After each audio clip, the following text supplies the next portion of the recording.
Bonjour à tous, ici Stéphanie et Sylvie Desclèbes pour un nouvel épisode du podcast Les Adultes de demain. Les Adultes de demain, c'est un échange autour de l'éducation et la parentalité entre d'un côté une mère, Sylvie, entrepreneuse depuis plus de 30 ans dans l'éducation, directrice d'école Montessori, créatrice d'un organisme de formation et auteure dans l'éducation, et sa fille, c'est moi, Stéphanie.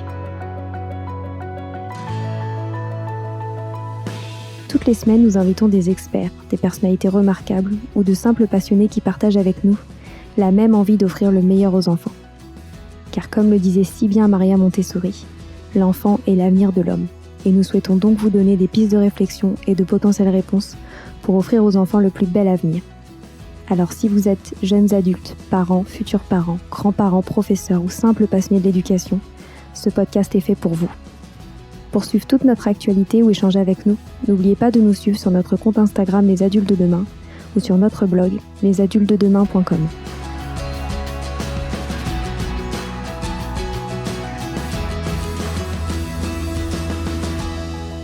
Bienvenue sur les pauses éducatives de Sylvie, un nouveau format de podcast en plus de nos discussions quotidiennes. Dans cette nouvelle série de podcasts courts, Sylvie nous décrit des exercices, des activités ou des applications concrètes à mettre en place avec ses enfants, à la maison ou en classe, en lien avec l'éducation et la parentalité. L'idée est que vous repartiez avec encore plus d'idées à mettre en place dans votre quotidien pour égayer votre vie et celle des enfants. Alors bonne écoute! Ensuite aussi, à partir de 12 ans, on a un jeu qui s'appelle les Donjons Siphons. Ça, c'est un jeu de narration. Donc, c'est un jeu de cartes narratif dans lequel on va devoir convaincre ses camarades de voter pour soi en tant que représentant du service d'entretien et d'assainissement unifié. Donc, ça fait partie de la collection de jeux narration et ambiance. Donc, la mécanique de ce jeu, ça repose sur la créativité et l'expression des joueurs qui vont répondre à tour de rôle à une série de questions autour de situations liées à un thème. Donc, on commence par choisir parmi 10 personnages farfelus, gobelins, pharaons, pixies, inventeurs, etc., avant de devoir répondre à une question, puis à en soumettre une seconde, en lien avec la première, à un coéquipier. Donc là, on subit un véritable interrogatoire au cours duquel l'improvisation et la conviction vont être de mise. Un autre jeu, un jeu de stratégie et de réflexion à partir de 10 ans qui s'appelle Happy City, donc H-A-P-Y, City, S-I-T-Y. Donc là, les joueurs, ils vont devoir développer une ville afin qu'elle apporte le plus de bonheur possible à ses habitants. Donc il faut bâtir une petite ville, carte après carte, en gérant les revenus pour faire venir les habitants et les rendre heureux. Ensuite, un autre jeu qui s'appelle Dunaya, D-U-N-A, I-A. Donc ça s'appelle ce qu'on appelle un jeu de plateau. Et c'est pour les plus grands, à partir de 12 ans. Donc c'est un jeu 2D qui va permettre de se construire un petit moteur. Donc le jeu, c'est d'ailleurs assez simple puisque à son tour, on va pouvoir choisir un des dés disponibles et aller activer le Dunaya de la même valeur que le dé choisi. Donc les joueurs vont disposer chacun de 6 Dunaya pour les 6 phases de dés qui vont être disposés entre 2 des 9 espaces de leur plateau personnel. Et un Dunaya activé va réaliser les actions des 2 espaces qui lui sont adjacents. Et ces espaces, au début du jeu, vont permettre de réaliser des actions peu efficaces. Et au fur et à mesure de la progression du jeu, on va construire des bâtiments sur ces espaces qui vont permettre de réaliser des actions plus puissantes. Ensuite, on a un jeu encore de stratégie à partir de 12 ans qui s'appelle Architects, donc A-R-C-H-I-T-E-C-T-S. Donc ça, c'est une course contre la montre antique grâce à 7 Wonder Architects, donc W-O-N-D-E-R-S, Architects, A-R-C-H-I-T-E-C-T-S. Donc dans Seven Wonders Architects, ça se joue à 2 à 7 joueurs qui vont s'affronter pour devenir le leader du monde antique en achevant une merveille architecturale qui va traverser les âges. Donc c'est vraiment un jeu d'ingéniosité qui va montrer l'ingéniosité et l'habileté humaine et on devient un vrai architecte de l'Antiquité et l'objectif c'est de créer une merveille si étonnante qu'elle va faire rentrer le personnage, le joueur dans l'histoire.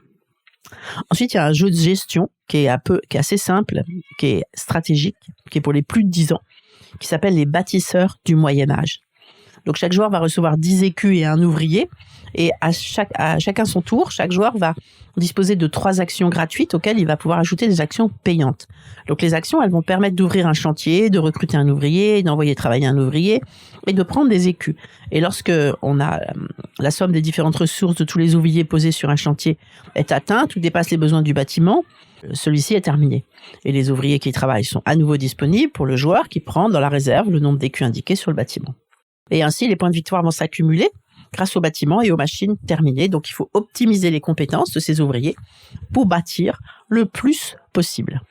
Ensuite, il y a un autre jeu de passerelle qui est semi-coopératif, qui est à partir de 10 ans, qui s'appelle Galerapagos. Galerapagos. Galerapagos. Donc ça, c'est l'histoire d'un naufrage de bateau. Et il y a un groupe de survivants qui se retrouvent sur une île déserte où l'eau et la nourriture commencent à se faire rares. Et la seule solution pour échapper de ce cauchemar, c'est de construire ensemble un grand radeau pour embarquer les survivants. Mais le temps presse et un ouragan pointe à l'horizon. Donc à chaque tour, les joueurs naufragés devront choisir une action parmi 4, donc soit pêcher, soit recueillir de l'eau, soit chercher du bois, soit fouiller l'épave du bateau. Et donc il faudra faire équipe pour survivre et être prêt à sacrifier quand même ses camarades en cas de pénurie. Donc c'est un jeu qui est presque coopératif, où on doit être aussi un peu fourbe pour garantir sa place sur le radeau. J'ai aussi fait une recherche de jeux de société qui vont être intéressants pour développer le calcul mental, le repérage dans l'espace, l'orthographe, le vocabulaire, la conjugaison, l'expression, la géographie, l'histoire, etc. Parce qu'en fait, on peut disposer de plein de supports comme ça et profiter justement du bonheur du jeu pour acquérir ou pour solidifier certaines connaissances d'une manière vraiment ludique. Donc, pour les plus jeunes, il y a vraiment un grand nombre de jeux qui permettent de travailler le langage, la réflexion et la motricité fine. Et moi, j'ai eu un coup de cœur pour les jeux qui sont effectués par Djeco et qui s'appellent Little Balancing, Little Coopération, Little Action, Little Memo, Little Collect, etc. Donc ces jeux, ils ont vraiment un joli design et ils ont l'avantage de favoriser la coopération plus que la compétition. Donc les parties sont assez courtes puisqu'elles durent environ 10 minutes et donc ça permet aux très jeunes enfants de pouvoir jouer aussi. Il y a aussi une marque que vous connaissez certainement qui s'appelle Haba, H-A-B-A, et qui propose énormément de jeux qui sont très riches pour tous les goûts ou pour tous les âges.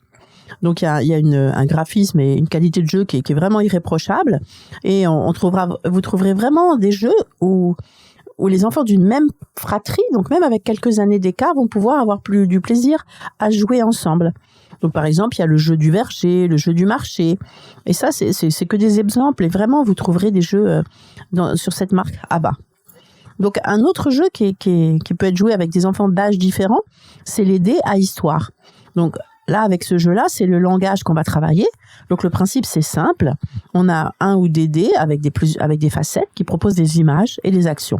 Donc chacun son tour, l'enfant lance le dé et va s'appuyer sur le dessin pour enrichir l'histoire d'une nouvelle phrase. Donc ça, c'est vraiment, on peut inventer de cette façon des contes extraordinaires en famille, avec les amis, et ça développe vraiment aussi la créativité. Il y a aussi les éditions qui s'appellent Cocktail Games, qui sont aussi très intéressantes avec des jeux d'IDA Cool, DIDAC2OL, qui s'appellent Autodingo, Vocadingo, Calculodingo, Conjugodingo. Il y en a plein d'autres et il y en a pour tous les goûts. Et ça permet vraiment de travailler des notions de fond qui nécessitent pour être acquises la répétition. Et de cette manière-là, on répète, mais de façon joyeuse et amusante. Et donc, c'est pas du tout pénible. Et donc, du coup, les enfants redemandent à faire ces jeux et donc améliorent toujours leurs connaissances, les approfondissent. Donc, dans chaque boîte, il y a des cartes qui offrent des multitudes de possibilités de jeux. Et donc, c'est aussi une façon de ne pas se lasser de ces jeux.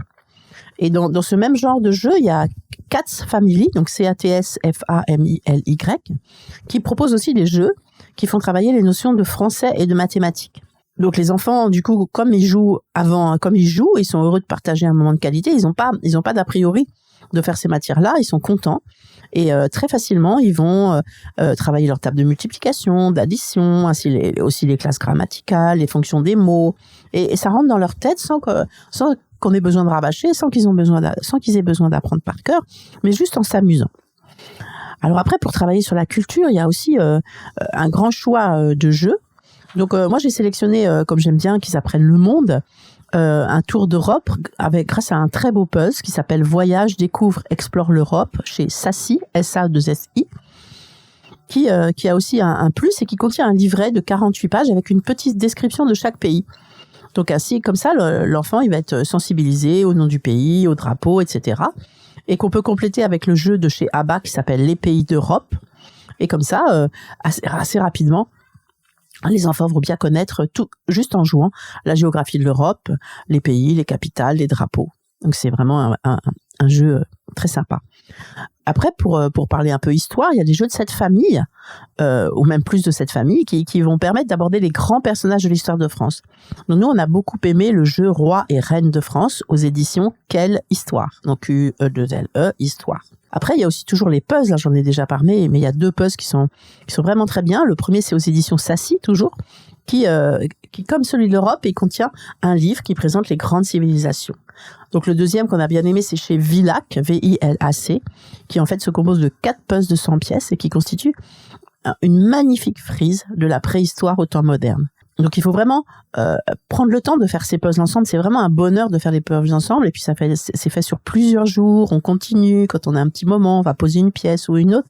Et ça permet aussi d'explorer, de découvrir, de discuter avec l'enfant ce qu'on voit. Et c'est vraiment très sympa et une bonne habitude familiale de faire des puzzles tous ensemble. Si vous avez peut-être qu'un enfant et qu'on aimerait bien lui proposer des jeux pour qu'il puisse faire seul aussi. Donc on a un coup de cœur pour la collection Smart Games qui propose des magnifiques jeux de réflexion et de logique auxquels l'enfant pourra vraiment jouer tout seul. Et là, il y a une grande diversité pour tous les âges et avec des défis toujours croissants. Donc Smart Games. Donc bien sûr, là, ce sont des exemples de jeux, mais on a bien sûr les traditionnels, les échecs, les petits chevaux, le mille-bornes, le Uno. Qu'est-ce qu'on a aussi le Mastermind, le Rumicube. Moi, j'adore jouer au Rumicube encore avec mes enfants. Donc ça, c'est des jeux qui sont pour tout âge, qui sont vraiment sympas. Le Scrabble, les jeux de cartes aussi. Franchement, le jeu, c'est vraiment quelque chose d'extraordinaire et ça permet vraiment de passer des bons moments en famille et puis tout en faisant travailler un peu son cerveau. Voilà, c'est fini pour aujourd'hui. On espère que cet épisode vous a plu. Avant de se quitter, on a quand même besoin de vous. Si après avoir écouté cet exposé, vous ressortez avec plein d'idées pour apporter le meilleur aux enfants, n'oubliez pas de nous laisser 5 étoiles et un petit commentaire sur Apple Podcasts, sur iTunes ou toute autre plateforme d'écoute de podcast. Cela nous aidera à mieux ressortir et surtout à nous motiver pour continuer cette aventure ensemble. Si vous avez des suggestions, des idées de thèmes, des questions à poser, n'hésitez pas à nous contacter sur les réseaux sociaux, Instagram ou LinkedIn, en tapant « Les adultes de demain ». Nous serions ravis d'échanger avec vous. Si vous souhaitez en savoir davantage sur Sylvie, je vous invite vraiment à aller voir son blog sylviedesclés.com ou à la suivre sur Instagram en allant sur son profil sylviedesc, DESC-Montessori. Enfin, si vous souhaitez en savoir plus sur le calendrier des prochaines formations Montessori, rendez-vous sur www.apprendre-montessori.fr. On a hâte de vous retrouver vite et à très bientôt sur les adultes de demain.